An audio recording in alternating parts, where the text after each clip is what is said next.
Hello, property nomads. Hope you are doing well. Some very good news with regards to cash. So, shopping with cash has risen for the first time in a decade. This is according to the British Retail Consortium.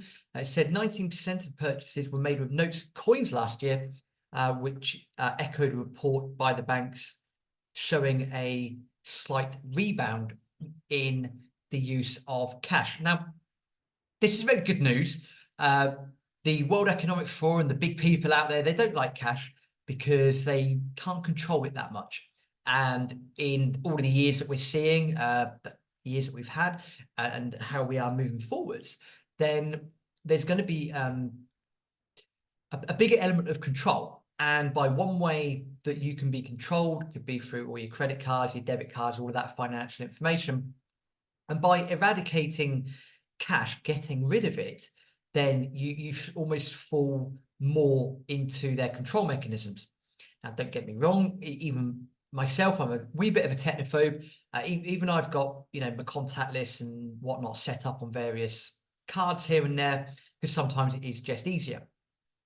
But let's assume that you want to not give up any of your personal data information to a multitude of banks and whatnot, or maybe you want to, for tax efficiency reasons, shall we say, you might want to rely on cash for your payments and settlements. And then cash is going to have a massive impact. Why? Because it can almost go under the radar if things are done by cash rather than go through the books. Now, I'm not suggesting that you do that. It's completely up to you how you want to do that. But the point of this article is that even though there's this war on cash and, we're looking to get rid of as much cash as we can, because, if you've seen all the news articles with the amount of banks that are being closed down and all these sort of banking community things, and they're sort of alienating a lot of older people that are so used to cash, it might not even have bank cards or might not, be very technically proficient at using things like online banking. I know my dad isn't, for example. To have cash making a slight comeback is very, very good. Secondly, on that is because of all the banking, the cost of banking, the cost of transactions and whatnot. I'm starting to, I don't know about you, but I'm starting to find that a lot more shops and places, sort of more independent places, or mini marts, supermarkets, that sort of stuff, they're starting to do cash only because they are getting ripped off by all the card merchant fees. So they have been steadily increasing over the last few years as well. So if you're a shop owner, what would you rather do? Would you rather try and take a card payment, and then you get charged X amount by, MasterCard, Visa, whomever, or would you rather take the cash? Because if you take the cash, then that's fine. It might make the transaction easier, but it also means you might not put it through the books.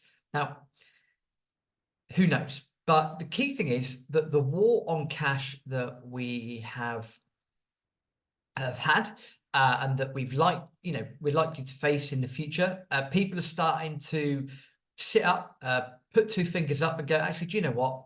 I'd much rather use my cash. I like that.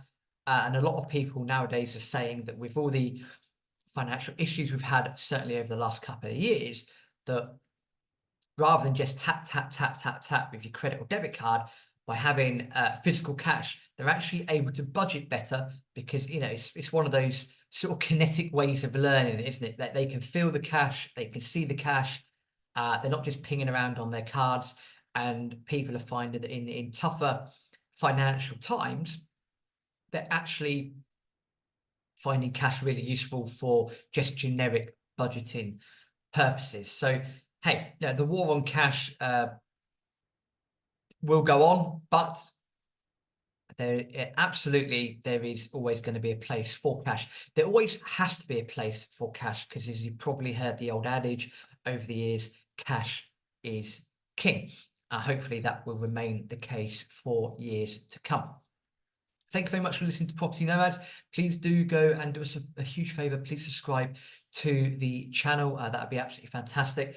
We've seen some really good uptick in numbers recently, and that's all thanks to you subscribing to the channel and also telling more people about Property Nomads as well. Also, we like to think it's down to the big variety of content that we're producing. So thank you very much. Please subscribe to Property Nomads. Feel free to go and check out the podcast as well itself, Property Nomads podcast. Subscribe to that as well. Thank you very much. See you in the next video.